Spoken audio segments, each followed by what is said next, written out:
Mhm. Baik, ini saya udah langsung absen ya. Anda yang telat-telat ini udah langsung saya absen aja. Ini kan absen udah ada di saya sekarang nih. Jadi mana yang telat, mana yang cepat masuk, mana yang outcome ya. Saya udah langsung nilai ya. Ini ada nilai ini. Ini nama-nama Anda sudah ada di saya. Jadi monggo aja mau ngapain Anda. Ini ada berapa orang baru? 36 udah ya.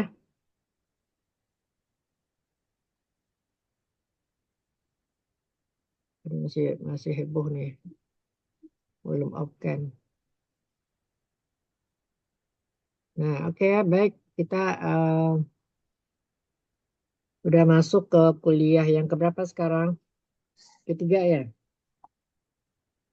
Tiga atau empat? Tiga, Bu. Tiga ya. Nah, kalau berarti kompetensi udah belum?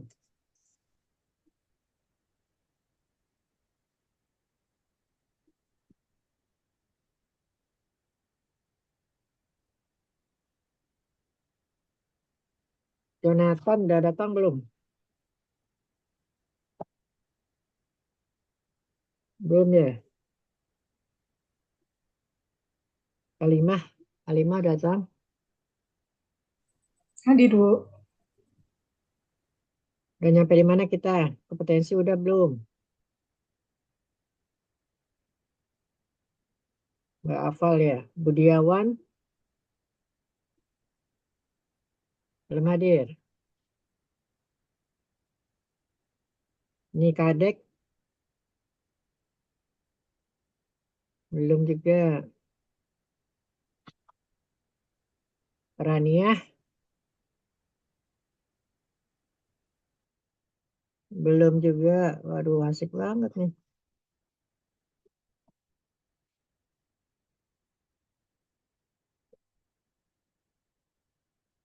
Romanus. Romanus nggak ada juga.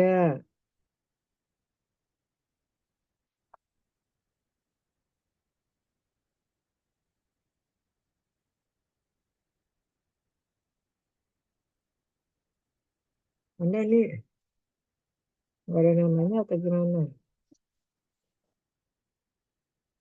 Hmm.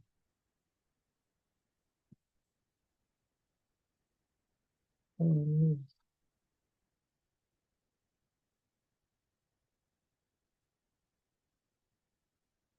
Dia Hadir, Ibu. mana udah nyampe di mana? Kemarin terakhir pas nyatet tuh di bagian yang salarian wages dilihat dari tingkatan kesulitan pekerjaan, Ibu. Apa itu? Judulnya apa? Judulnya tuh lupa nulis, cuma ada di yang apa Oke, tuh bisnis yang labil gitu, Bu. ya Yang Teja, Teja udah ada belum? Teja, Teja belum.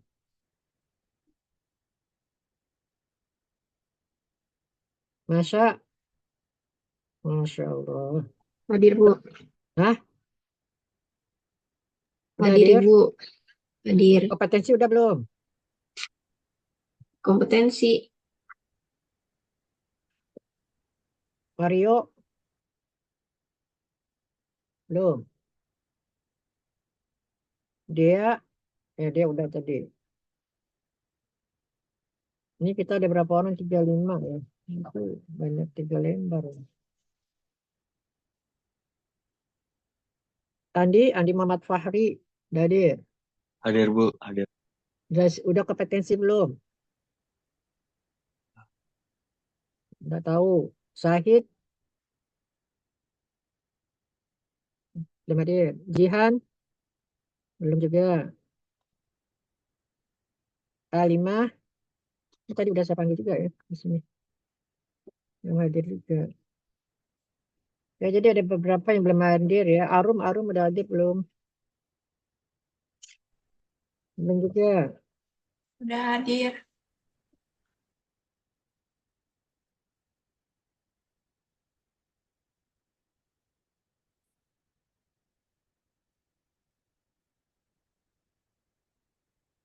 Ya, nggak ada yang jawab ini. Kompetensi itu menurut pendapat udah saya. Anda nih mau kuliah apa enggak nih? Saya kalau udah marah lagi kalau kayak gini. Masa saya tanya aja materi kita kompetensi udah atau belum? Kok nggak saya kita take home aja deh hari ini. Belum, Bu. Kok nggak ada yang hafal sih? Anda belajar atau gimana? Jangan bikin marah ya. Kan materi kita itu apa sekarang? Kompetensi udah belum? Nggak ada yang jawab satupun. Gimana ceritanya nih? Ya ini off cam juga dong. Ini orang-orang yang nggak off cam saya udah catat ya. Apa mau nggak hadir aja apa gimana? Gitu. Izin Ya, jawab, Prof. ya. Untuk pertemuan 2 kemarin sudah belajar sampai bab 3 tentang kompetensi dan motivasi. Nah, Terakhir kenapa sampai Anda yang jawab yang lain enggak? seperti itu, Prof. Kenapa Anda aja yang jawab yang lain enggak? Ini yang lain mau kuliah apa enggak nih? Anda mau majing atau mau kuliah? Nah, coba ya. Nanti tahu rasa nanti. Nggak bakalan saya kasih A Anda. Ya, untuk hal yang seperti itu aja Anda nggak ngerti. Ya, Anda mau A sih atau A minus atau B plus. Nah, jadi menentukan nilai itu adalah Anda. Ya, ini saya catat ini. Setiap hari saya catat ini. Setiap hari saya menentukan Anda itu masuk di mana. Apakah Anda kategori A kah atau kategori A minus kah, apa B plus kah. Ini penilaian ya, jangan main-main. Anda datang ke sini belajar. Udahlah saya kasih online, masih juga bermanja-manja. Orang naik. Ini Anda di mana sekarang nih? Di mana? Saya di rumah, Prof. Nah, Saya kan di enak banget.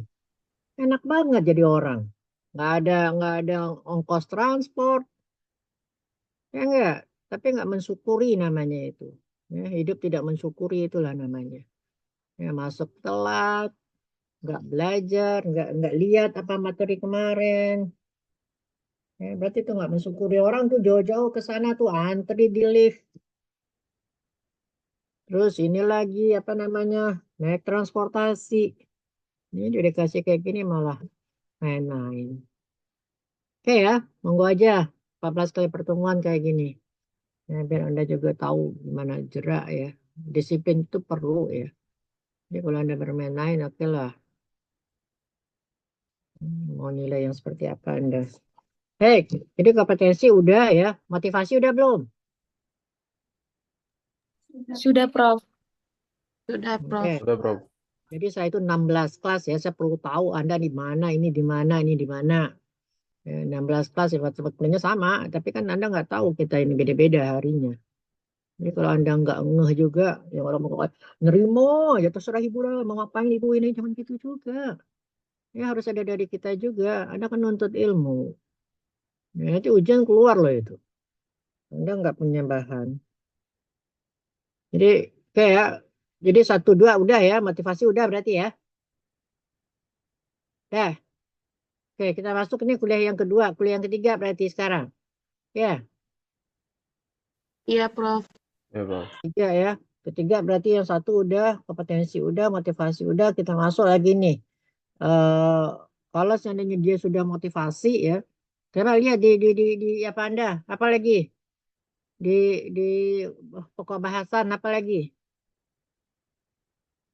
Di pokok bahasan apa lagi? Izin jawab Prof, training development dan career development ya Prof. Oke. Jadi ini kalau kita bicara masalah training itu, nah kemarin kan kita udah ngomongin human capital juga ya. Human capital itu nanti ininya kapan dikumpulkan ketua yang human capital, yang itu, yang apa, yang resume, izin yang jawab, Prof. ah, Di minggu depan tanggal minggu depan ya. 20. Iya.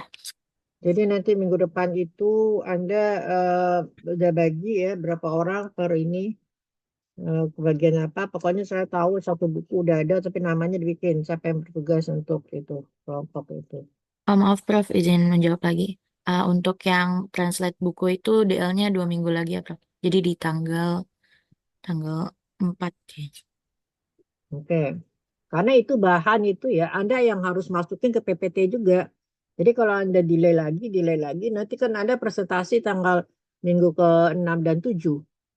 Nah, minggu ke-6 dan 7 itu seharusnya PPT ya Anda itu sudah ada isinya di buku itu. Ya, kenapa? Karena dia juga gabungan yang kita ambil sebagai referensi. Ya. Baik, kita langsung masuk ke yang ketiga ya, materi yang ketiga.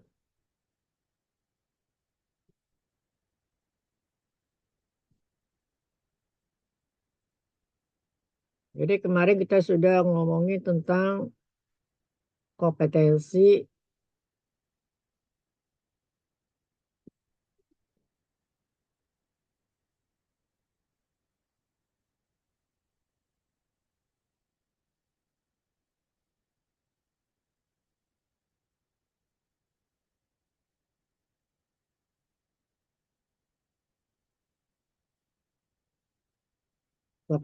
dan motivasi ya. Jadi di dalam apa namanya ini organisasi itu dari perencanaan, kemudian kita masuk ke strategiknya apa, ya. Nah kemudian ada training, ada kompetensi yang bagaimana sih kita mau ngambil orang yang proses dari rekrutmen belum ya, harusnya rekrutmen dulu deh. eh Kenapa training dulu deh? People resourcing belum kan? Ini Anda gimana sih tadi ngomongnya?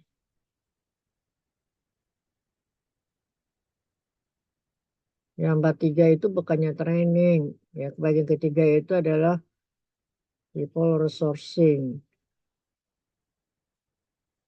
Benar nggak? People resourcing belum kan? Belum, Prof.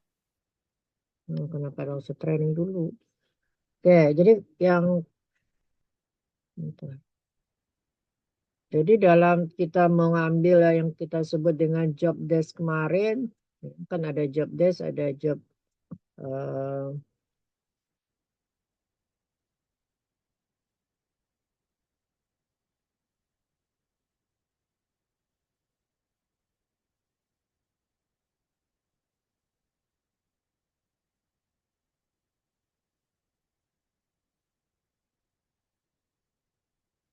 ini ya, job desk dan job spec ya.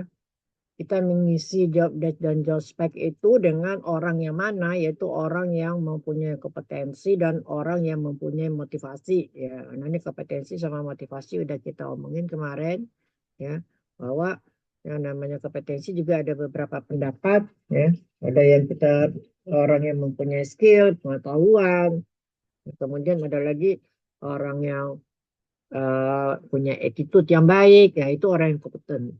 Nah, kemudian yang attitude itu salah satunya adalah motivasi. Nah, ini saya jelaskan hanya cuma satu-satu aja motivasi, karena habis juga waktu kita yang terlalu banyak ya. Kenapa? Karena seharusnya yang attitude itu ada soft concept, ya, ada ini juga apa namanya soft value, ya. Jadi personality-nya juga itu termasuk attitude.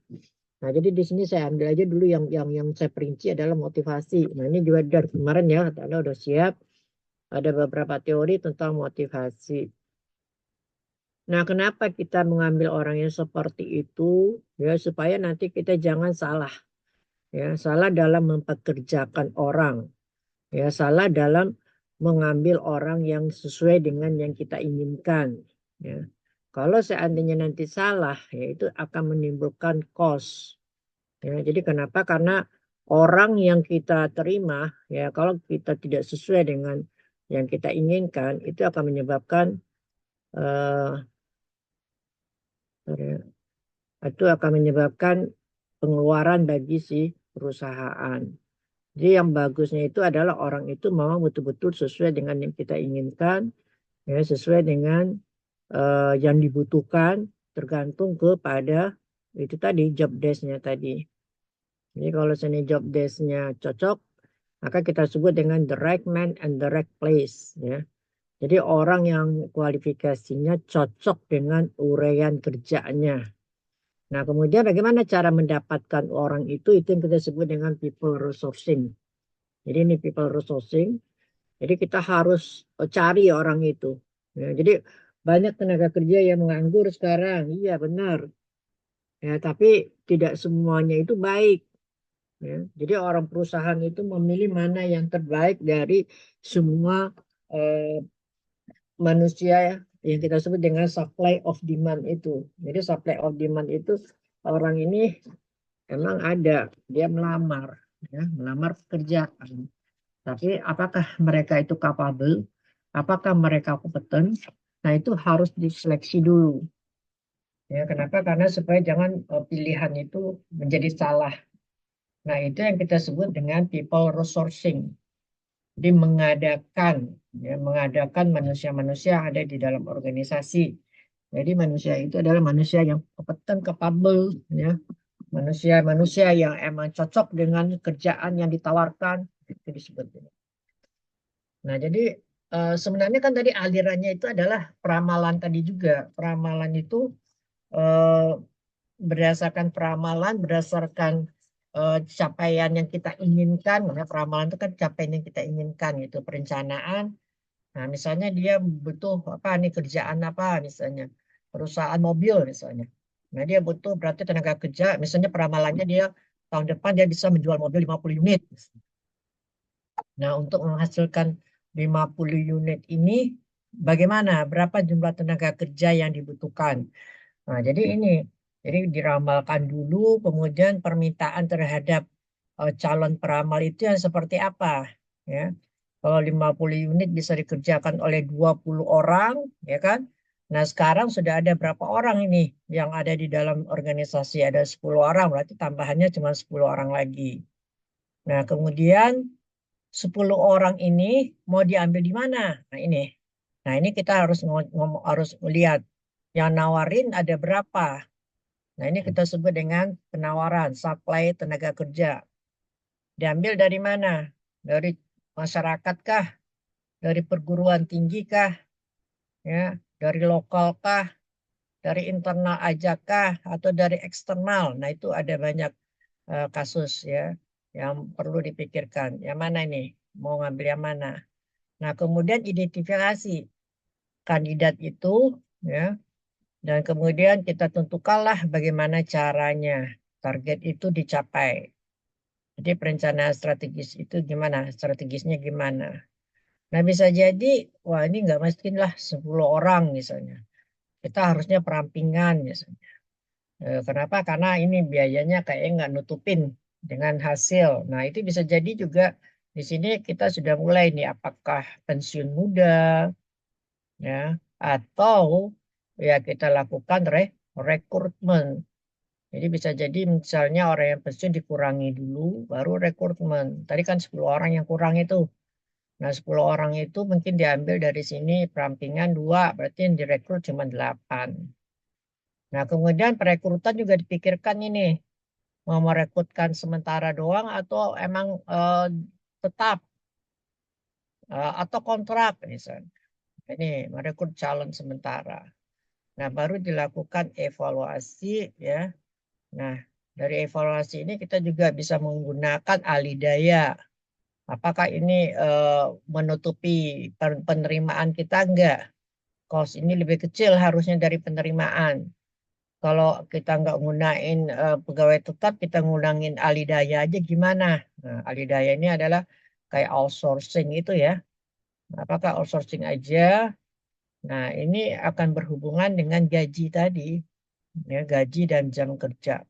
Jadi jam kerja ini maksudnya kalau memang dia bisa 10 orang membuat 50 unit mobil, kenapa kita harus 15 orang? Ya, misalnya dia kerja dari jam 8 sampai jam 5. Nah, dia bisa kerja sampai jam 5 itu 10 orang kah, 12 orang kah, 15 orang kah? Ya, full ya. Jangan main-main. Sama aja dengan Anda sekarang ini misalnya. Anda jam produktif Anda berapa jam sih? Anda tahu nggak jam produktif itu? Jam produktif itu jam yang menghasilkan.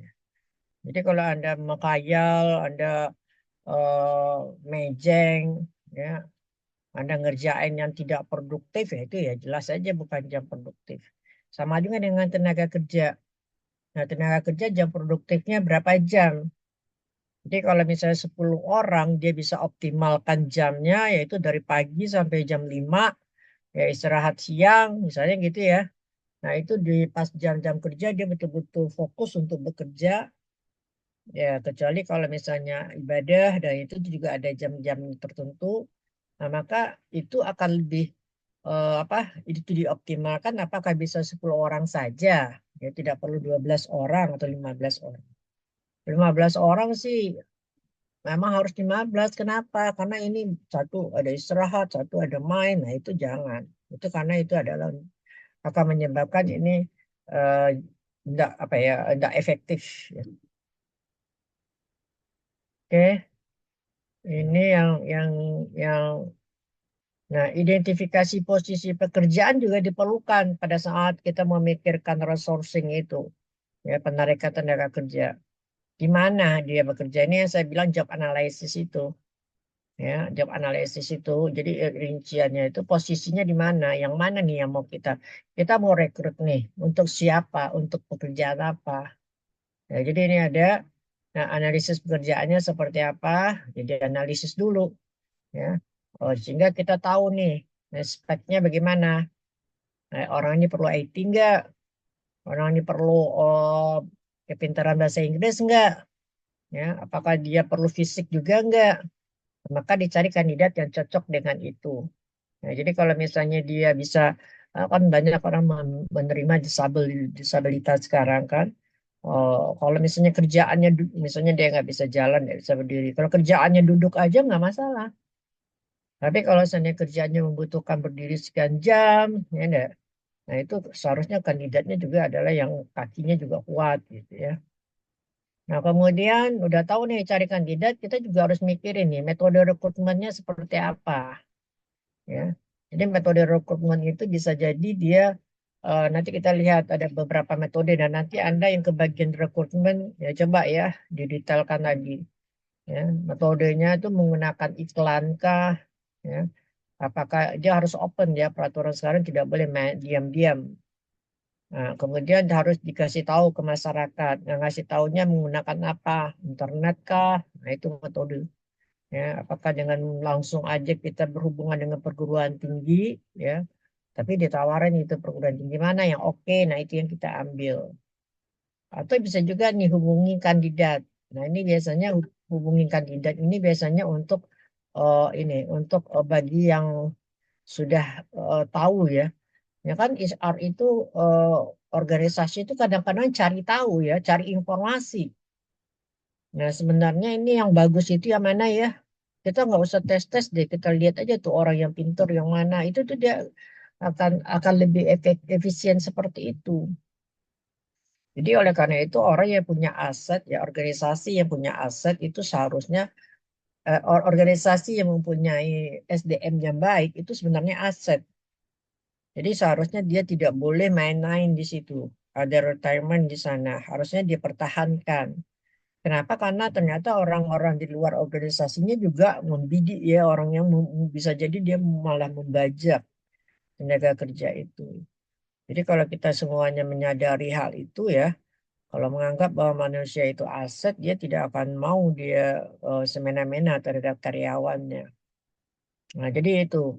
Nah, jadi kenapa? Karena orang-orang yang sudah berpengalaman dalam merekrut tenaga kerja, makanya seperti Anda ini orang fresh graduate ini susah ini.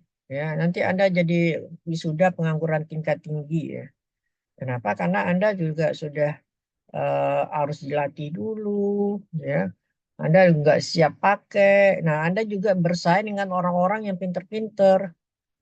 Jadi orang-orang itu yang kompetensi itu ya banyak faktor yang mempengaruhi orang menjadi kompeten itu. Jadi tidak hanya ijazah S1 aja yang Anda andalin, ya nilai Anda juga harusnya ada. Value-nya Anda apa? Nah, itu yang kemarin kompetensi itu. Ya, selain dari karakter Anda itu kemauan gitu loh, semangat gitu. Jadi kalau mau kuliah ya kuliah aja jam 8 ya ayo masuk jam 8 ya. Ngapain? Ya udah. Apa mau on cam kayak atau gimana harus. Jangan main-main kayak udah. Jadi gini ya, kita tidak menghargai sesuatu ya, sesuatu itu tidak akan optimal hasilnya. Jadi kalau Anda tidak menghargai materi ini, Anda tidak bakalan dapat nilai bagus. Kenapa? Niat Anda aja udah nggak bagus. Ya. Nah itu makanya kan itu tergantung usaha ya. Nah begitu juga seperti ini. Organisasi dia akan berusaha untuk mendapatkan yang terbaik, yang the best. Kenapa sih dia ngambil 10 tingkat, 8 tingkat untuk tes seleksi? Ya. Kalau misalnya dia udah tahu nih orangnya bagus, orangnya udah pernah pelatihan ya, ya udah diambil aja langsung. Nah, kemudian baru dipilih kandidat, ini dilakukan seleksi ini namanya seleksi. Nah, habis itu membuat penawaran kerja, nah baru orientasi. Nah, ini step-step daripada apa namanya rekrutmen. Nah, jadi kalau kita perhatikan tadi sumbernya itu ada banyak ya. Sumbernya itu bisa apa yang mana nih yang akan Anda ambil? Technical knowledge-nya kah ya? Nah, itu Anda lihat bisa dari pasar tenaga kerja ya. Kemudian prosesnya seperti apa. Nah, ini kenapa sih kita ngomongin itu ya? Ini coba lihat di sebelah kanan ini. Kenapa? Karena manusia itu diversity, beragam. Ya, jadi oleh karena itu kita mengambil yang terbaik. Yang terbaik itu yang seperti apa? Nah, itu dia. Jadi ada nih segitu beragamnya orang ya, umurnya berbeda. Ini umurnya berbeda. Nih, jenis kelaminnya juga berbeda ya. Nah, kemudian mentalnya juga berbeda. Ya, kemudian rasnya juga berbeda, etniknya juga berbeda. Ya, jadi ini umur ya, ini jenis kelamin. Ini juga ya, sexual orientation-nya. Nah, ini semuanya ini menyebabkan perbedaan dan karakteristik berbeda dan akibatnya nanti karakternya juga berbeda. Apalagi ini ya, secara geografik ya, culture, kemudian dari pengalaman kerja, ya, pendapatan, agamanya dan semuanya ini menyebabkan orang itu nggak ada yang sama. Jadi oleh karena itu makanya kita mau mengambil yang mana ini? Orang-orang yang religius kah, orang yang pendapatnya tinggi kah, ya orang yang mempunyai experience kah? Nah itu kan tergantung ke pekerjaan yang kita tawarkan. Mana nawarkan pekerjaan mana, organisasi itu menawarkan pekerjaan mana. Jadi kalau seandainya Anda kerjanya orang organisasinya kayak BI, BI itu kan kumpulan dari orang-orang yang udah pengalaman di perbankan. Nah, dia mau ngambil fresh graduate kah atau dia ngambil orang-orang yang sudah bangkit udah lama yang kerja di konvensional misalnya. Bisa jadi dia ngambil orang-orang yang sudah jadi ya. Nah, misalnya orang yang kerja di perusahaan-perusahaan yang mempunyai apa namanya keunikan orang yang kerjanya, nah, dia ngambil yang mana? Jadi kalau dia ngambilnya orang jurusan manajemen di fresh graduate yang enggak ini ya, enggak aspek teknisnya tidak jelas ya, belum memadai gitu ya. Dibandingkan dengan orang yang sudah menguasai aspek teknis ya udah mungkin lebih cenderung dia mengambil yang seperti itu. Nah kemudian, nah ini baru kita lakukan rekrutmen. Jadi rekrutmen itu ada eksternal, ada internal sumbernya. Jadi kalau definisinya ini proses ya melokalisasikan ya staffing ya memposisikan ya positioning, kemudian mengidentifikasi ya, kemudian mengambil aplikan-aplikan yang capable ya di dalam organisasi. Jadi capable itu boleh dikatakan juga yang kompeten ya di dalam organisasi.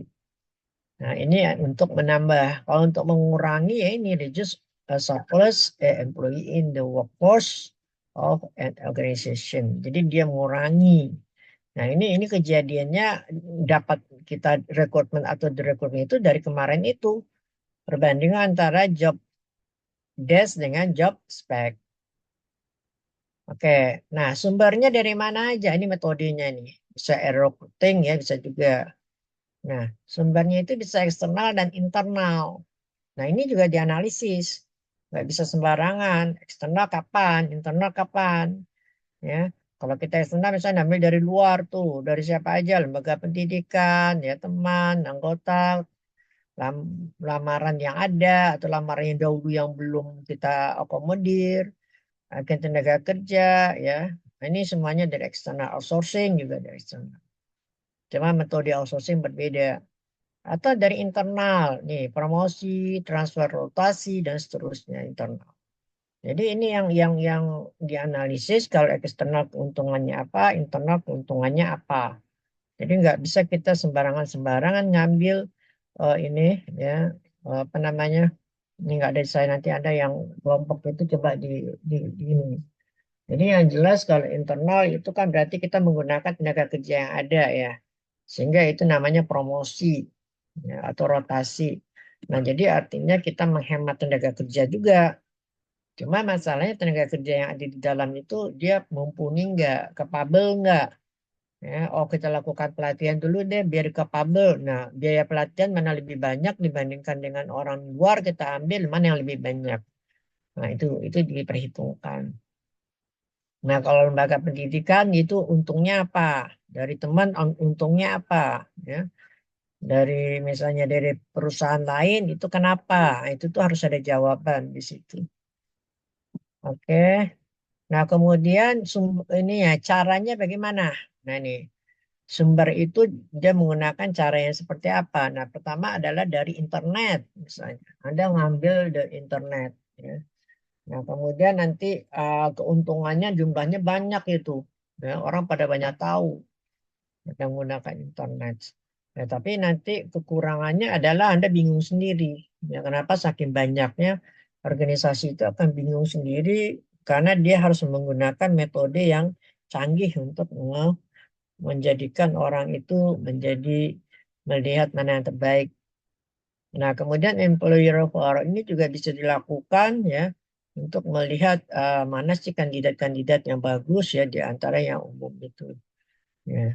Cuman ini lebih banyak menambah diversity. Ya, jadi keragaman itu jadi semakin banyak. Kalau kita hanya mengambil dari tenaga kerja apa agen-agen daripada tenaga kerja, penarikan secara umum. Nah, kalau company website bisa juga. Nah, ini hampir sama lah ya. Jadi banyak ya teman di sini company website ini karena dia sudah di company-nya, mungkin dia sudah ada grup-grup di situ. Anda sudah bisa memberikan bahwa saya butuh IT loh, misalnya. Berarti yang Anda hubungi, yang akan melamar itu adalah orang yang pintar IT aja. Ya. Nah, kemudian ada lagi college rating, yaitu ini dalam jumlah yang besar juga. Ya. Kemudian profesional, itu juga bisa. Jadi ini tergantung ke mana yang ini punya kelebihan dan kekurangan. Nah, kalau itu rekrutmen tadi. Kalau di rekrutmen beda lagi. Ya, opsinya adalah pemecatan. Ya. Jadi ini berbeda. Nggak bisa juga langsung di PHK langsung ya. Dia ada proses. Ya. Biasanya itu pengurangan jam kerja dulu atau berbagi tugas ya. Jadi satu kerjaan digeser-geser deh dulu pelan-pelan ya. Pengurangan jam kerja misalnya. Nah, kemudian barulah kita transfer dulu misalnya dipindah-pindahin ya. Kemudian baru pemecatan atau PHK. Ya ini beda-beda. Kalau pemecatan itu mereka agak kurang ini ya, kurang dia mempunyai kesalahan biasanya dipecat. Kalau PHK biasanya itu ada alasan ya, dan ini biasanya win-win solution ya, kalau nggak di demo nanti. Ya, memphk-kan tenaga kerja sekarang tidak gampang. Itu nanti di industrial, hubungan industrial dibahas itu di situ.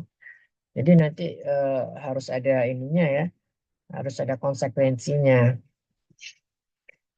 Nah, kemudian rekrutmen itu, ya tadi saya bilang kemarin itu ya, rekrutmen itu banyak faktor yang perlu dilihat ya. Pertama adalah job spec gitu ya, job speknya apa, sumbernya seperti apa. Nah, ini masuk screeningnya. Screening itu adalah proses seleksi, nanti kita masuk ke sana. Proses seleksi, ya, kemudian interview, kemudian ini aksesnya juga perlu, ya, akses juga perlu. Nah, di dalam rekrutmen juga ada referensi nih. Nih, rekomendasi. Jadi kalau misalnya Anda pindah dari satu perusahaan ke perusahaan lain, jangan main pindah aja. Ya, kalau misalnya dia merekomendasikan Anda jelek, ya itu nanti Anda untuk kedepannya Anda nggak diterima juga di perusahaan yang lainnya. Kemudian harus ada verifikasi, ya. Ya, kemudian shortlistnya seperti apa, ini digunakan ya untuk seleksi nantinya. Oke, kita masuk ke ini proses seleksi. Jadi ini rekrutmen itu adalah menarik ya mengiklankan ini loh kita terima tenaga kerja, terima lamaran ya tenaga kerja. Nah, kemudian dari mana sumbernya itu dibahas di ini tadi di rekrutmen. Nah, kemudian ujung-ujung daripada rekrutmen itu adalah selection. Ya, jadi kalau seleksi ini nggak bagus, rekrutmen nggak berhasil. Jadi ini rekrutmen, selection, dan orientation ini adalah suatu kaitan yang tidak bisa dipisahkan. Ya. Kenapa? Karena rekrutmen itu menarik tenaga kerja dengan cara bagaimana? Ini yang kita sebut dengan orientation, selection. Nah, termasuk seleksi ya, nanti mau nanya-nanya nanti sekalian ya, siapkan semua pertanyaan ya. Jadi jangan Anda kayak orang nonton. Oke. Nah, seleksi itu ini dia adalah proses nih screening tadi yang saya bilang. Jadi screening daripada aplikan tadi. Aplikan itu di screening, calon-calon itu di screening untuk dia apakah bisa diterima, ya, di hire atau tidak. Ya, kalau misalnya tidak kompeten, ya, tidak capable, tidak bisa di hire. Nah, caranya bagaimana? Banyak ya model-modelnya itu. Jadi nanti kalau tidak bisa di hire itu adalah ini tidak memenuhi persyaratan. Nah, ini ada 5 tingkat, 1, 2, 3, 4, 5, 6 lagi. Jadi pegawai negeri pun sekarang sudah 4 tingkat dan 3 tingkat. Ya. Nah, ini isi dulu form lamarannya. Nah, ini administrasi ya. Jadi kalau Anda nanti ini Anda untuk melamar aja ya, itu Anda sudah harus IPK Anda udah bagus. Jadi Anda kalau Anda main-main ya sayang banget itu untuk mendapatkan nilai Anda main-main. Ya, hilang 1 semester hanya untuk mendapatkan B+ misalnya. Kenapa? Karena akan mempengaruhi di sini. Ya, akan mempengaruhi ke application form Anda. Nah, Anda waktu terbuang, nangis nanti di akhirnya. Nilai rendah. Ya. Jadi pas IPK-nya rendah. Nah, untuk masuk yang pertama aja Anda udah nggak masuk. Ini untuk yang pertama dulu ya, ini belum lagi nih yang lain-lainnya. Nah, nanti ada written test. Written test itu bisa kayak gini nih, intelijensi, aptitude, ya. Apalagi attitude. Banyak orang-orang tuh bikin-bikin aja nih, karena dia pengen dari 1.000 orang jadi 10 orang misalnya. Mana dong caranya ngilangin yang lain-lain itu gitu loh. Bikin tes-tes kayak gini. Nah, jadi dari 1.000 misalnya terima cuma 100, nah 900 harus hilang. Gimana cara ngilanginnya? Ya udah pakai tes. Ya, nanti di sini 1.000, ya sampai di sini udah 900 misalnya. Kemudian di sini 800, ya, sampai sini udah 700 misalnya. Ini baru tes-tes ini aja baru rating tes. Ya, atau digabungin semuanya rating tes. Oke, aplikan misalnya 1.000, ya rating tes misalnya bisa jadi 800 cuma. Ya, kemudian nanti masuk lagi performance simulation. Nah, ini kan beda-beda ya. Kalau kalau dia jadi pilot itu nggak bisa hanya tes tertulis aja. Dia harus menggunakan simulasi. Ya, nah, ini dibikin aja nih gimana caranya supaya dia bisa. Nah, nanti dari 800 jadi 500 di sini. Simulasinya pas kenapa dia nggak bisa. Ya kan? Nah, di situ masuk lagi interview. Interview nih dari simulasi jadi 300 di sini. Interview. Face to face. Kelihatan itu mana yang gugup. Performance-nya jelas di sini. Ini interview nggak bisa, kita baca aja lah buku interview. Nggak bisa. Interview itu melalui proses. Ini disiplinnya Anda ini interview ini. Ya. Jadi gimana Anda berhubungan sama orang. Belajar bisa berbicara. Itu interview. Ya, jadi Anda harus siap untuk menganalisis, menjawab pertanyaan, gimana menjawab pertanyaan secara cepat. Ya. Jadi jangan, udahlah ketua aja, nanti ketua aja yang lulus nanti, Anda nggak lulus. Ngapain kayak gitu? Siapa yang bikin aturan ketua harus menjawab? Nggak ada. Ya. Jadi itu interview itu akan berguna untuk interview nantinya.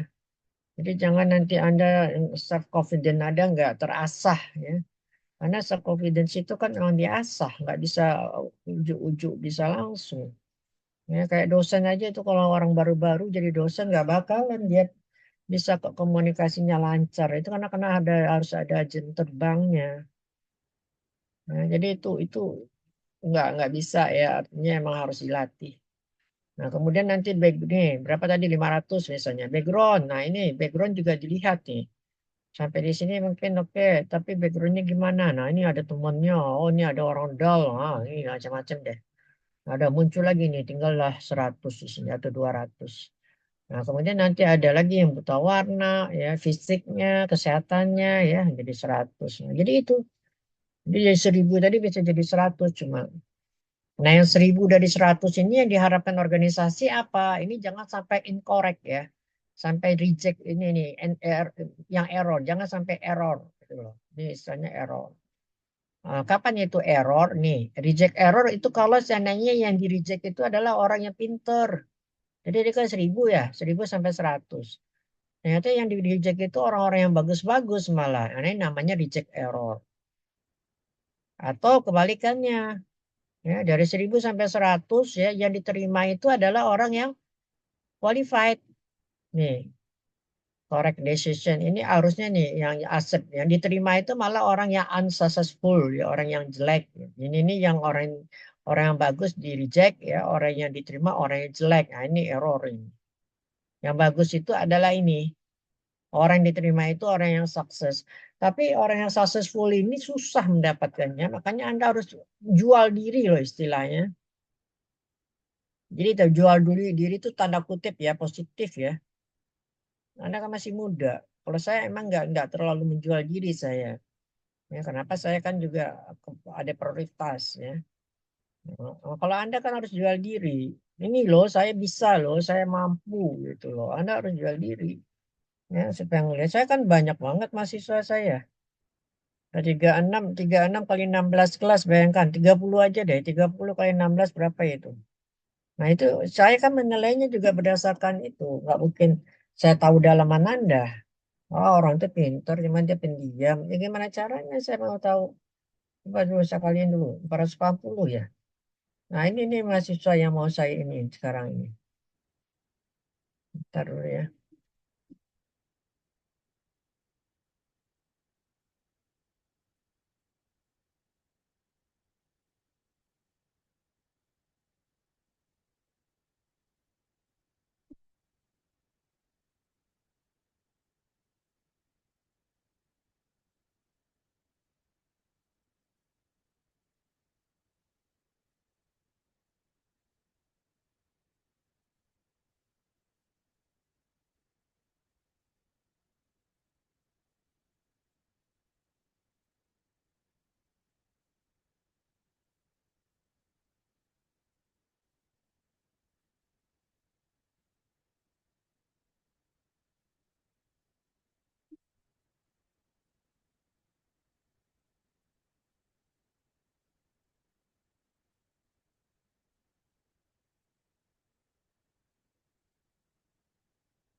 Oke ya, baik. Sampai mana tadi? Nah, ini. Nah, ini jadi yang di, yang bagus itu adalah adanya ini tadi, adanya bagaimana caranya dia menciptakan bahwa ininya harusnya bukan ini eh, bukannya error tapi adalah yang eh, accept-nya itu emang decision-nya itu correct. Nah, ini baik. Kemudian, nah ini juga dalam proses itu ini ya, seleksi surat, lamaran, belangko lamaran, ini nih kalau ditolak yang ini ditolak ya. Kalau ini langsung surat, langsung lamaran, belangko lamaran, ya, pemeriksaan lamaran, wawancara pendahuluan. Tuh wawancara itu ada dua pula. Ada yang wawancara pendahuluan, ada yang wawancara di akhir. Nah, ini ada tes tertulis. Jadi ini gini, ini lulus langsung ke sini, ini lulus langsung ke sini, ini lulus langsung ke sini ya. Jadi nggak bisa di ujung aja Anda tahu bahwa ini nggak lulus. Jadi harus ada ini step by step. Nah, ini tujuan seleksi apa? Memastikan perusahaan memiliki karyawan yang tepat ya. Jadi itu harus ada. Ini tesnya nih, ada tes kemampuan psikomotor, pengetahuan pekerjaan, tes minat, kepribadian. Nah, ini coba deh. Ini saya nggak mau masukin pengertiannya. Coba semua masing-masing Nanti saya panggil apa pengertiannya ini tes ini. Coba Anda ambil dulu, Anda cari dulu apa pengertian tes itu. Nanti saya panggil masing-masing. Acak.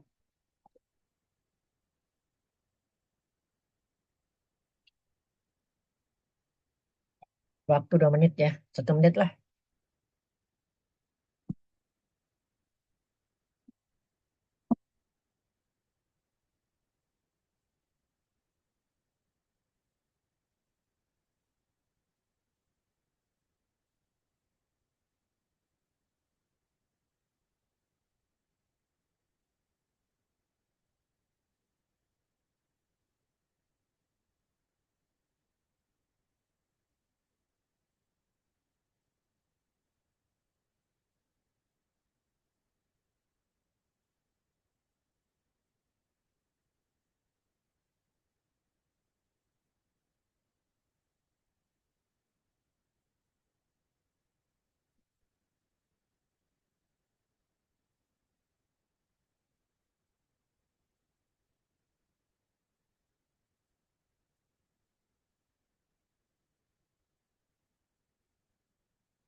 Oke ya, gimana?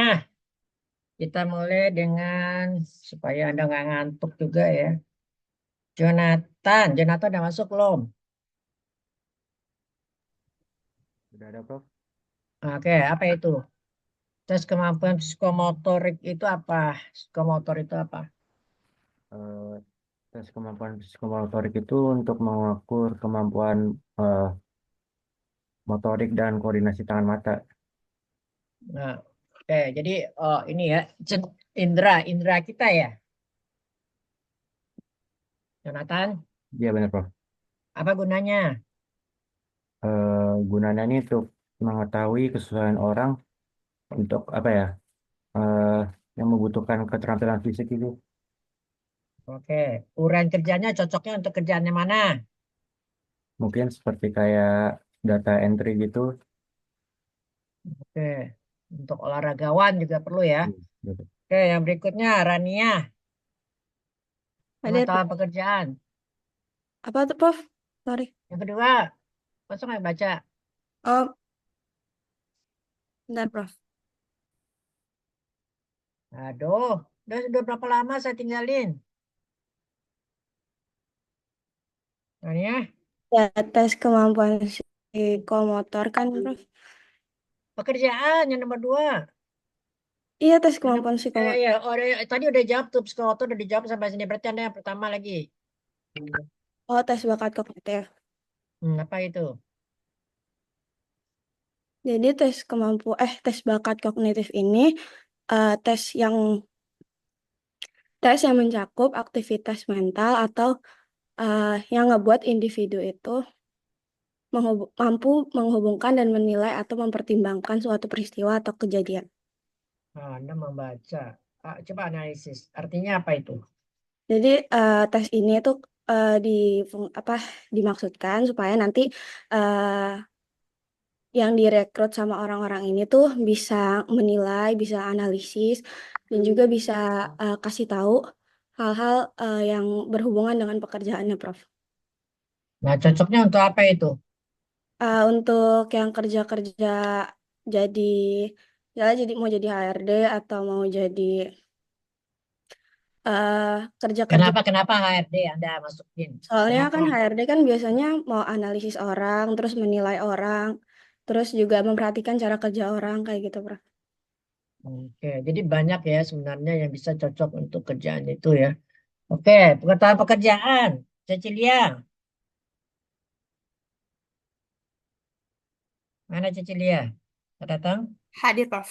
Tes Nah, apa? pengetahuan pekerjaan itu jadi tes untuk yang memahami pengetahuan khusus yang terkait dengan pekerjaan yang ingin dilamarnya, Prof. Tujuannya ini tuh untuk menilai apakah seseorang ini tuh memahami betul teknis kerjanya. Nah, pengetahuan ya. Cocoknya Iya. apa tuh? Coba. Cocoknya kayak guru, Prof. Oke, guru atau dosen ya, itu pengetahuan itu. Oke, Alimah. Berikut Alimah.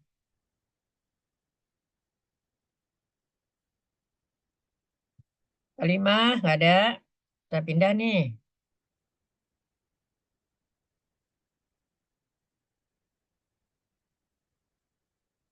Aryo, Ya, Prof. Ada. apa itu? Tes sampel Yang kerja. sampel kerja itu tadi sempat baca kalau dia tuh menguji kemampuan seseorang, kemampuan calon pegawai itu untuk mensimulasikan gitu, Prof. Jadi kayak dites dulu supaya skillnya itu dia beneran bisa nggak untuk dites kerjanya gitu. Yang mananya? Semua skillnya, semua orang kerjanya kah yang ditesnya atau apanya yang diambilnya? Semuanya atau gimana? Kemungkinan yang teknisnya aja sih, Prof. Mungkin. Jadi Yang sampel itu contoh ya di antara sebanyak itu mana yang mau diambil ya. Oke, Sahid berikutnya Sahid. Ya Bu, Nah, apa? Minat. tes minat kerja ya Bu. Ya, Ya buat mengukur seberapa keseriusan dia Bu dalam kerja Bu. minat itu kata lainnya apa? Minat itu ketertarikan Bu. Oke. Contohnya apa tuh? Untuk orang kerja apa? Yang pastinya tuh butuh keseriusan gitu ya, Bu. Eh, yang ini, Bu, Hmm. seperti mungkin restoran, Bu. Nah, kenapa restoran?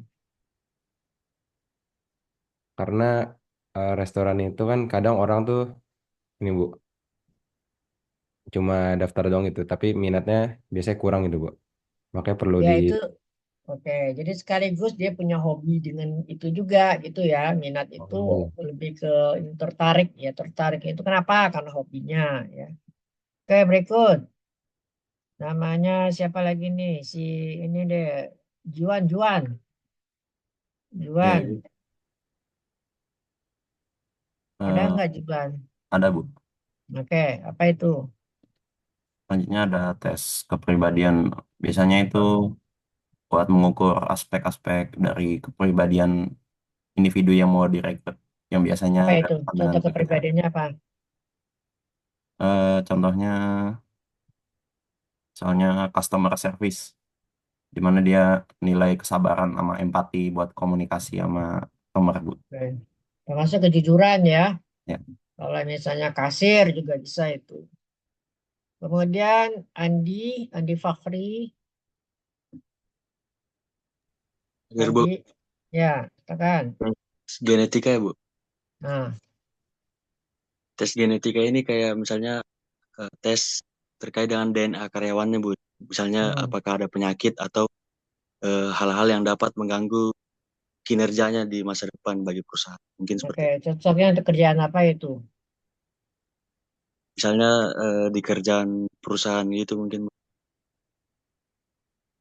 Perusahaan apa? Genetika misalnya itu di apa nih? Yang mau dites, yang nggak boleh itu genetika yang mananya? Itu berhubungan dengan apa sih genetika itu? DNA-nya dites. Ya, untuk apa? Fisiknya kah atau kemampuannya? Terkait fisiknya Bu, apakah ada Oke. penyakit? Nah, cocoknya untuk usaha untuk kerjaan apa? Mungkin kerjaan di bagian kesehatan mungkin rumah sakit gitu. Hmm. Ya, yang menggunakan fisik lah ya. Ya, Oke, kemudian siapa lagi nih? Julianda, Julianda, ada Hadir, nggak? Prof. Coba Ada, Prof. berikutnya. Oke, apa lagi? Tes graf analisis itu kayak seperti memahami kepribadian melalui tes tangan gitu.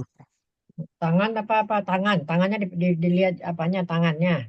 Tulisan tangan. Nah, tulisan. Nah, terus cocoknya untuk usaha apa ini? Untuk kerjaan apa? Mungkin cocoknya buat guru, dosen juga bisa, Prof. Jadi dari tulisan itu dia ingin mendapatkan apa?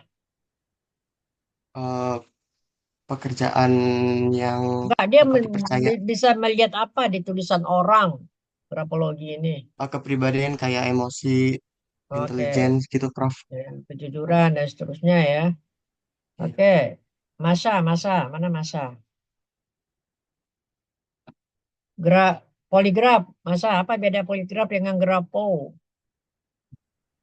Hadir, Prof, sebentar. Ya, Poligraf itu untuk tes yang biasanya pakai alat ukur kebohongan, Prof.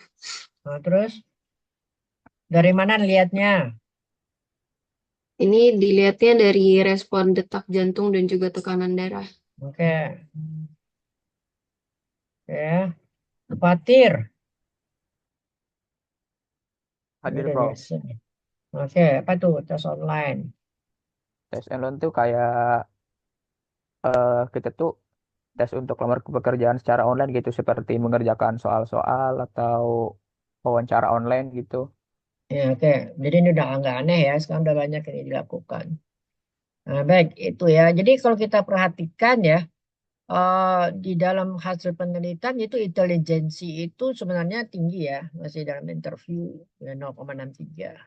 Nah, tapi ini juga penting ya. Misalnya asesmen grafologi ini memang sedikit, ini biasanya di Eropa nih orang pakai ya, di Indonesia jarang. Cuman ini semuanya berperan ya. Intelijensi tes ini ada yang struktur, ada yang unstruktur. Ya, jadi kalau misalnya kita mau ngetes unstruktur itu, pokoknya dia jawab kita langsung tanya, jawab langsung tanya. Nah, itu tuh yang unstruktur. Tapi kalau struktur itu dia manage ya, dibuat betul pertanyaan yang terstruktur ya. Nah, ini intelijensi begitu gitu. Oke. Nah, semua tes-tes itu harus diukur validitasnya. Jadi validitas kriterianya, validitas isinya itu harus dihitung. Nggak bisa kita main-main begitu aja. Nah, cocok nggak dengan apa yang kita inginkan? Ya, jadi kalau grafologi, ayo kita akan grafologi aja ya kita tes lah orang. Ya kemampuan orang itu juga nggak bisa dilihat dari tulisan kan, valid atau tidak. Nah itu. Nanti tulisannya malam-malam dilatihnya bagus-bagus nulisnya itu juga. Jadi itu kurang valid. Ya, tapi nggak tahu nih di Eropa kenapa dia menggunakan itu. Jadi kalau seandainya Anda di imigrasi itu kadang-kadang ada juga yang menggunakan grafologi itu ya untuk melihat Anda siapa ya bisa juga. Dari mata juga bisa itu. Nah itu dari data apa ya alat ya dari alat indera indera mata itu tadi yang tadi yang pertama itu ya. Eh, Nah, itu bisa digunakan juga. Jadi validitasnya harus diuji. Oke. Nah, kemudian itu tadi ya yang motor and physical ability, cognitive ability. Nah, jadi dari situ-situ tuh kita akan mendapatkan ini nanti. Kemampuan kognitifnya ada enggak?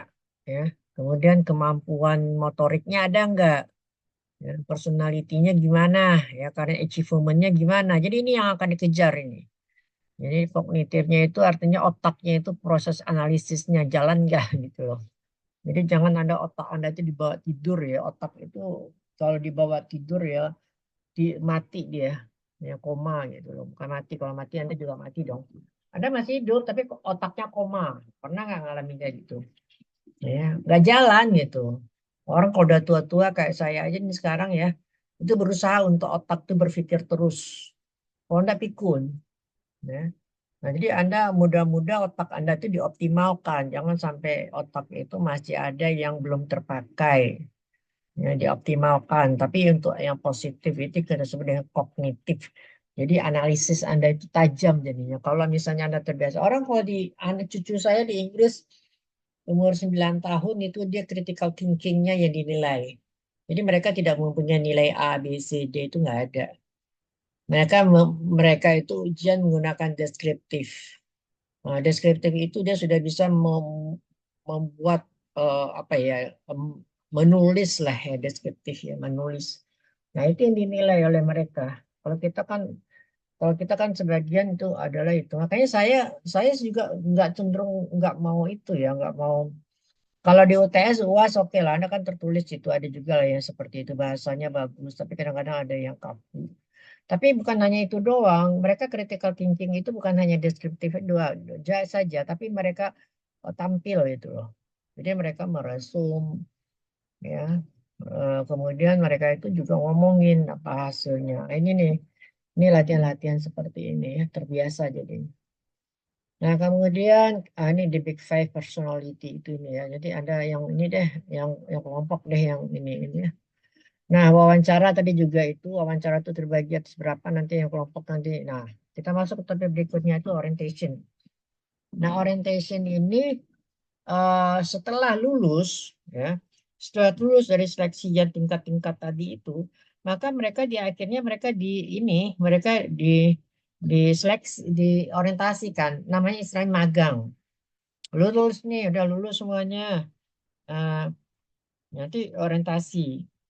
Nah, jadi orientasi itu kayaknya dia ditempatkan di tempat itu. Nah, kemudian nanti memperkenalkan ini loh jenis kerjaannya. Ya. Anda harus berdiri 5 jam dalam 1 hari. Ya, Anda itu harus datang jam sekian, nggak boleh telat. Nah, itu tuh orientasi. Nah, sanggup nggak? Jadi bisa jadi orang yang sudah seperti itu dia udah lulus segala, di orientasi nggak lulus. Ya, jadi itu magang gitu ya. Terus Anda dimarah-marahin sama bosnya kerjaan ini 1, 2, 3, 4. Nah, udah gimana nih?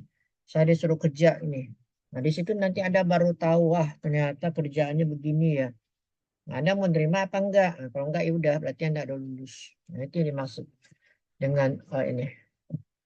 Oke, sampai kita ke orientation nanti itu yang grup itu ya, people resourcing itu harus sampai ke orientation. Baik, ada yang bertanya silakan.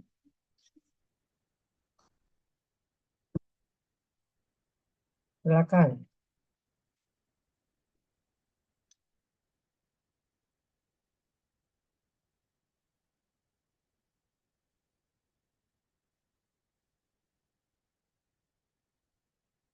Bu Steni ada nggak ya? Saya ada, Prof.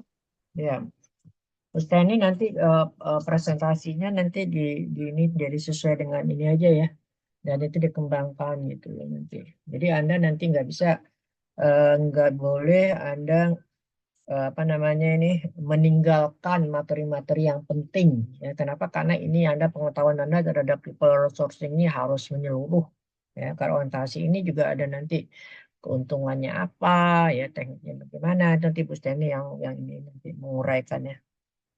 Baik, ada pertanyaan silakan. Apa saya mau ini ada dua ya, dia silakan, dia habis dia baru Nanda, habis Nanda Santi, monggo dia Nanda Santi, 3 orang Izin bertanya ya, Prof. ya. Buat yang misalnya dari rekrutmen yang pakai orang dalam gitu, Prof. Kan dia jadi nggak ngelewatin tes-tes yang tadi disebutin kan, Prof.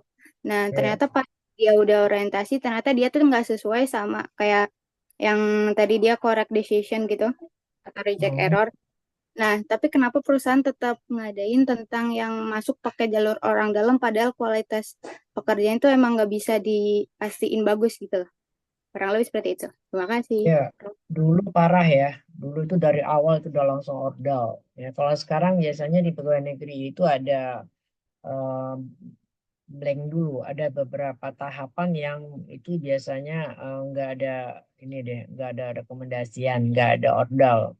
Itu yang pertama, yang kedua, yang ketiga baru nanti kebijakan. Nah, jadi logikanya begini, dia ada nih orang yang kompeten sama nih, kompetensinya sama. Tapi satu dia ada ordal itu maksudnya gini, kita tahu gimana dia, attitude-nya dia, ya.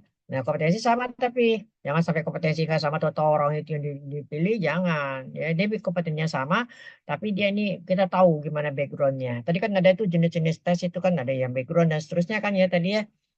Nah, itu akan memudahkan kita untuk mudah-mudahan mendapatkan attitude yang baik yang gitu.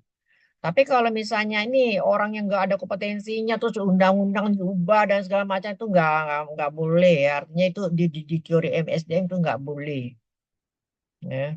Jadi perekrutan, pemilihan yang memang betul-betul direncanakan tidak sesuai dengan aturan itu nggak boleh seharusnya ya. Jadi nanti Anda kalau jadi pejabat Anda ya nextnya Anda harus tahu dong teori yang benar itu seperti apa ya. Kenapa? Karena kan kita ini kan aset, ini kan yang mau kita pakai ya, kontribusinya untuk organisasi. Kalau kita dapatin orang seperti itu emang nggak rugi, ya kan? Yang rugi siapa? Oh ini kan negara inilah, terserah lah. Nah lama-lama itu pemikiran seperti itu sebenarnya udah nggak bagus, ya. Toh kan yang rugi kan bukan saya yang gaji kan negara, itu nggak bagus. Ya, jadi kalau di teori nggak ada, itu nggak boleh. Ya gitu ya. Ada ya, memang harus ada, tapi memang kenyataannya ada aja yang seperti itu. Saya juga kadang-kadang ngelihat hal-hal seperti itu yang direct man on direct policy itu nggak ada, itu juga sebenarnya nggak bagus. Oke, lanjut. Siapa lagi? Nanda. Terima kasih, Prof. Ya, Baik, izin Prof untuk bertanya. Pertanyaan saya ya. kan tadi udah dijelaskan mengenai jenis-jenis dari tes yang ada ya. Nah, saya mau bertanya, dari berdasarkan tes yang udah dijabarkan itu, adakah tolak ukur yang ditetapkan oleh pemerintah atau lembaga ketenaga kerjaan gitu, Prof, untuk masing-masing dari tes tersebut supaya tidak terlalu sulit mungkin ataupun tidak terlalu mudah. Itu ada nggak, Prof? Atau mungkin semuanya balik ke organisasi atau perusahaan yang melakukan rekrutmen. Terima kasih itu, Prof. Ya, kalau dia publik itu kan emang ada standarnya, ya kan? Nah, itu kan kadang juga begitu. Misalnya Kementerian Perindustrian Kementerian Perindustrian itu kan dia punya uraian kerja yang berbeda dengan Kementerian Kelautan.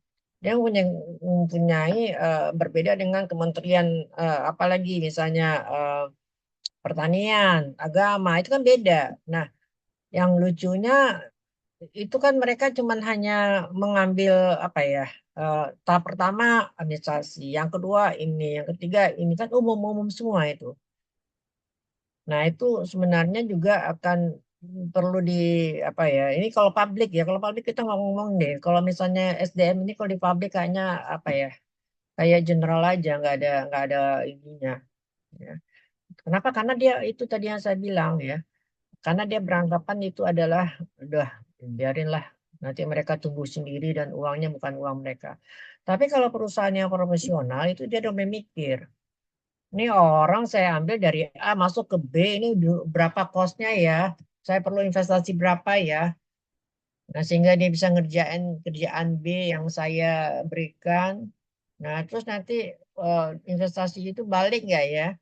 Nah, dia udah ada hitung-hitungnya. Itu kita sebut dengan human capital. Ya. Jadi itu yang sampai kedalamannya itu. Kalau filosofinya sih sama. Ya, oke, direct land, direct place. Tapi hitung dong. Ya, berapa hitungannya?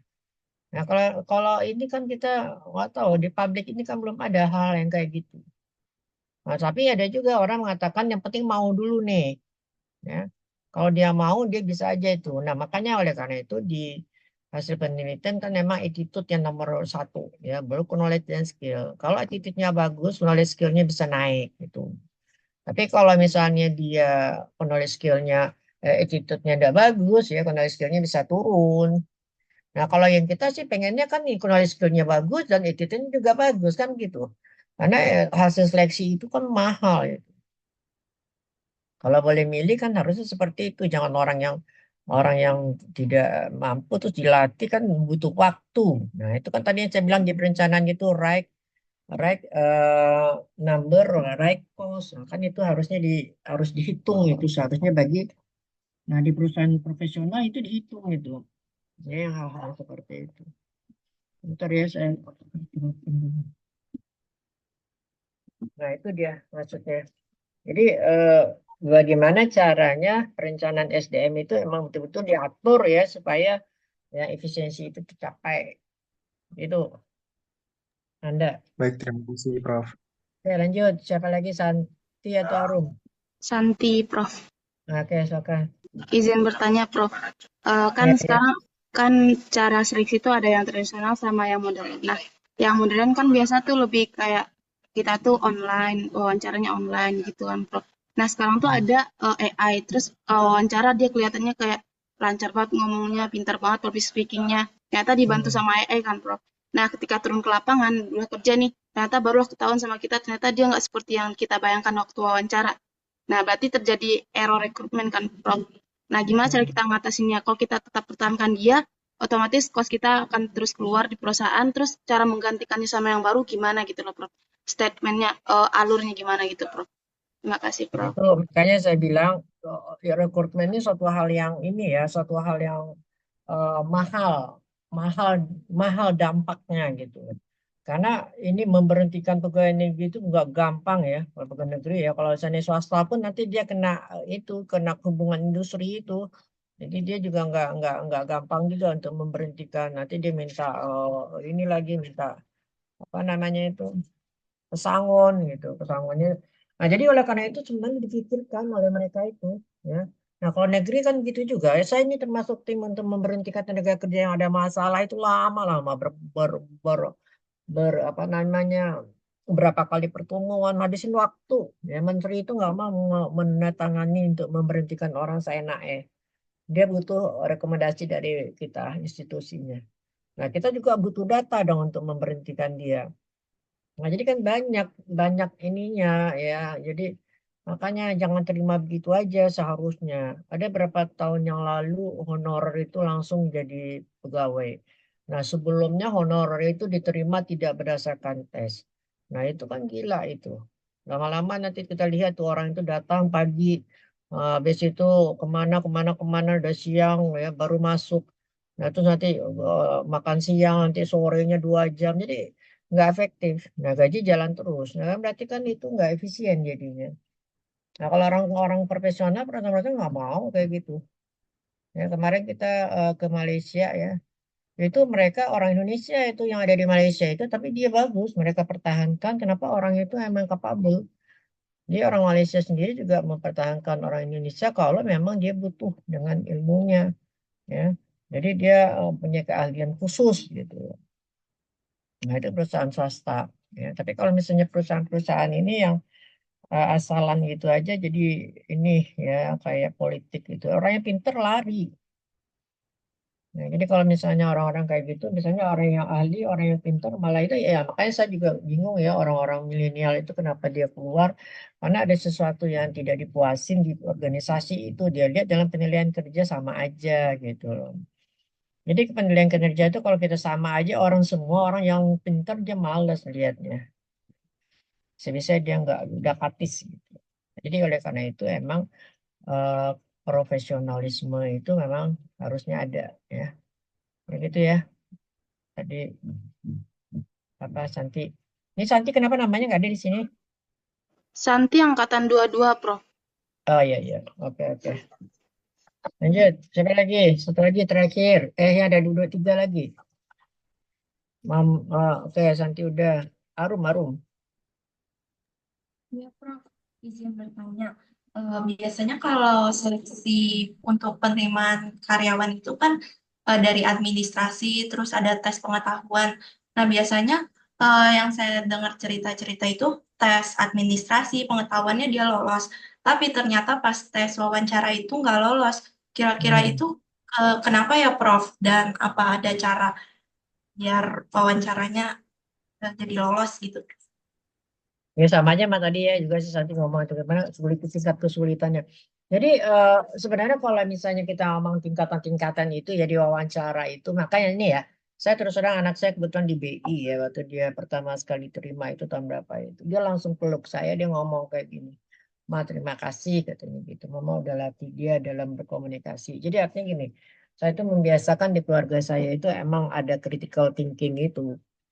Ya, jadi saya latih bagaimana caranya dia ngomong, analisis, dan saya nggak mau bantah ya pas waktu itu karena saya bantah sih, tapi bantah saya itu adalah sebagai teman dan kita adu argumen ya. Nah itu tuh latihan, nggak ada tulis tertulis itu ilmu latihan.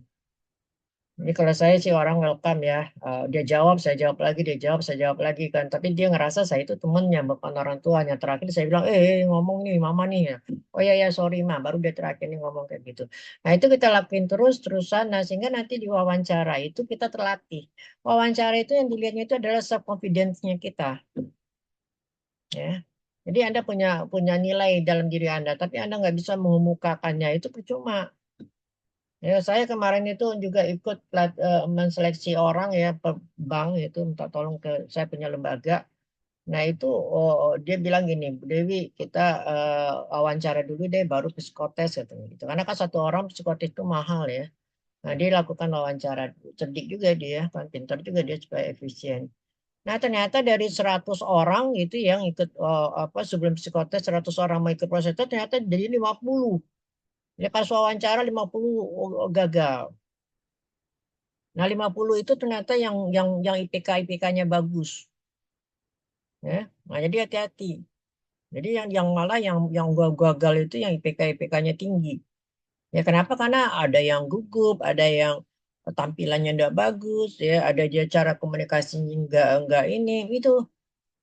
Jadi jangan Anda itu emang perlu adanya latihan itu loh maksud saya. Jadi kalau Anda simpan-simpan aja sekarang terus nanti saya baca buku wawancara ntar malam nanti bisa lah bagus, nah, itu nggak bisa. Ya, itu melalui proses. Nah itulah bahayanya kan nanti pas di akhir Anda nggak lulus jadinya. Ya, tapi itu kalau misalnya murni ya bukan ada orang dalam. Kalau orang dalam kan saya juga bingung juga kayak gitu. Wah, seharusnya nggak boleh. Ya, jadi Anda berjuang aja lah. Ya, cari misalnya kalau nggak dapat satu udah cari yang lain.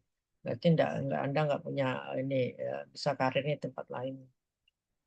Oke, silakan. Siapa lagi nih? Arum udah Dina, sama Masa. Ada dua ya cukup ya. Nanti kita nextnya kita tanya lagi. Ya Dina. Masa dulu, Masa. Baik, Ibu, izin bertanya. Sebenarnya pertanyaan saya berkaitan dengan pertanyaannya Agung. Cuman kan salah satu seleksi dari rekrutmen organisasi maupun perusahaan itu kan interview ya, Bu. Nah, tapi terkadang HR sendiri waktu interview tuh masih pertanyaan yang mungkin tidak relevan dengan pekerjaannya, seperti gimana kondisi keluarga di rumah, atau kamu happy nggak sih di kampus kamu yang sekarang, kayak gitu. Sebenarnya pertanyaan saya, karena interview sebagai salah satu proses seleksi dari HR sendiri itu, apa sih yang diinginkan, poin apa yang diinginkan untuk didapatkan di proses interview itu sendiri, karena kadang pertanyaannya ya tadi seperti tadi tidak relevan Oke, dengan saya jawab. pekerjaan. Saya jawab ya. Itu yang kita sebut dengan critical thinking. Dia butuh itu. Google pernah mengajukan pertanyaan kayak gini, berapa sih karbon oksigen yang ada di oksida yang ada di balon, sebuah balon gitu loh. Itu pertanyaannya. Apa sih hubungannya sama Microsoft? Nggak ada. Dia nanya itu. Apa sih hubungannya sama Google? Nggak ada. Nah, jadi butuh itu analisisnya, critical thinking Anda itu. Jadi wawasan Anda, cara Anda berbicara, cara Anda memikirkan dalam waktu yang cepat. Kenapa kan itu kan itu yang kita sebut dengan unstruktur. Ya, unstruktur. Ya, jadi bisa jadi itu dia ada jebakan gitu ya. Dan terus nanti Anda melihat interest test Anda ya. Apalagi kalau misalnya interest test itu kan semangat kita nih. Itu apa misalnya personality test, aptitude test dan semuanya itu yang dilihatnya. Ya kita nggak tahu. Ya, jadi emang jeli mereka itu. Ya, kadang-kadang sekarang malah orang profesional itu ditaruh di dalam di sebuah kaca ya. Anda disuruh apa namanya tim bekerja di sebuah kaca. Anda dimonitor dari luar. Siapa yang dominan, siapa yang ego, siapa yang bekerja, siapa yang WA-WA-an, ya itu kelihatan itu di situ nanti. Ya, siapa yang profesional itu nggak tahu, orang yang dites nggak tahu. Ya. Jadi ada jebakan-jebakan di sana, bisa dalam wawancara, bisa juga dalam psikotes itu ada. Bisa. Jadi kalau tadi yang Baik, bicara Ibu. ngomong online juga begitu, online itu sebenarnya nggak efektif. Memang saya pernah juga jadi reviewer online itu. Ya ini dosen-dosen baru ini saya juga ikut menjadi reviewernya, wawancaranya, tapi online. Tapi kita juga harus tahu nih, ini apa yang mau kita cari ya, itu harus ada hitung-hitungannya. Jadi kalau kita ngomongin dia dari mukanya aja, online kan cuma mukanya aja yang kelihatan. Tapi kita harus bisa menggali ini orangnya siapa ya. Ya, terus backgroundnya gimana ya. Nah, itu kita harus bisa melihatnya. Itu yang kita sebut dengan reviewer itu harus valid. Jadi reviewer itu juga nggak sembarangan ya, harusnya orang yang valid, jangan orang-orang yang sembarangan juga. Jadi memang dia harus bisa mengetahui gimana sih si orang yang mau kita terima. Yang terakhir, silakan, Dina. Izin bertanya Bu, saya Dina dari angkatan 22. Kan kalau misalkan dari tempat kerja saya sendiri, dia lebih leader saya ingin yang direkomendasiin dari karyawannya sendiri kan ya Bu ya. Nah terus setelah saya kayak tawarin ke teman saya gitu yang kayak sama-sama sepantaran atau Gen Z gitu Bu. Nah itu kebanyakan banyak alasannya gitu loh Bu, kayak lebih ke lokasi, terus juga kayak nggak dulu deh, kayak banyak alasan yang diterima. Jadi saya kayak kayak berpikir tuh kayak Gen Z itu kenapa ya kayak dia nanya kerjaan tapi pas ditawarin ke sini mau gitu. Itu ketekan itu moodnya. Baik, jadi orang kalau kerja itu emang banyak ini ya, banyak goals-nya, banyak tujuannya ya. Jadi kalau misalnya kita menawarkan kepada orang, ini kan berprioritas ya, prioritas. Nah makanya Anda sekarang passion Anda di mana? Kalau Anda mau S1 mau melamar, monggo aja. Berarti Anda nih mau yang mananya. Kalau dari sekarang Anda kerja juga boleh, kemudian nanti di S1 Anda berubah pikiran, Anda ngelamar lagi juga bisa. Jadi passion Anda itu di mana kan mikirin dari sekarang. Ini hidup ini adalah planning ya, hidup ini perencanaan. Jangan udahlah ntar aja gimana gimananya ya. Saya punya cucu kayak gitu tuh. Tapi dia masih kelas 4 ya, masih mending. Dia nggak tahu apa ininya, dia nggak ngerti gitu. Tapi kalau cucu saya yang kelas 2 SMA itu udah tahu itu. Aku nggak mau kayak omah katanya, dia ngomong kayak gitu ya. Jadi udah ada itu pola pikirnya udah ada ya. Walaupun kita juga ngomongin kalau dia ngomong itu kayaknya nggak masuk akal, tapi dia udah mulai ada ininya gitu, achievementnya udah ada gitu. Nah, Anda kan sekarang juga harus kayak gitu. Nah, kalau kita nggak punya itu, nggak ada target, nggak ada langkah-langkah untuk mencapai target. Nah, jadi Anda harus tahu kemana. Ntar kecewa, nggak mau orang namanya usaha ya ikhtiar dong. Ya kan kecewa itu sampai mati pasti pernah kecewa ya, nggak ada orang yang nggak kecewa ya. Pasti sampai meninggal masih ada kecewa-kecewa gitu. Nah itu, jadi untuk itu makanya tadi temannya nggak mau ya memang bukan karena gen-gennya ya, bukan karena gen Z dan ininya, tapi emang ya tergantung ininya ada kebutuhannya gitu. Dan kalau misalnya kita ngomongin gen Z dan segala macam itu emang di dalam dia pola pikirnya itu sekarang emang ada perbedaan ya, job satisfaction-nya itu berbeda, challenge-nya itu berbeda. Makanya oleh karena itu leader itu seharusnya dia mengakomodir orang itu nggak sama, diversity beragam. Jadi untuk dia yang orang-orang yang baru-baru yang challenge ini emang beda lagi harusnya bagaimana dia menyikapi dan orang-orang yang senior beda lagi. Nah itu tugas dari leader itu ya sehingga nanti orang-orang ini betah gitu di dalam organisasi. Oke ya, jadi itu ya. Ini udah bagus banyak pertanyaannya. Mudah-mudahan ini menjadi tambahan ya untuk materi ini. Dan nanti kita masuk ke presentasi juga materi ini. Saya rasa mungkin cukup ya apa yang saya berikan. Mudah-mudahan bermanfaat ya. Saya izin untuk keluar. Bu Steni, makasih atas kehadirannya. Wabillahi taufiq wal hidayah. Assalamualaikum warahmatullahi wabarakatuh. Waalaikumsalam. Waalaikumsalam.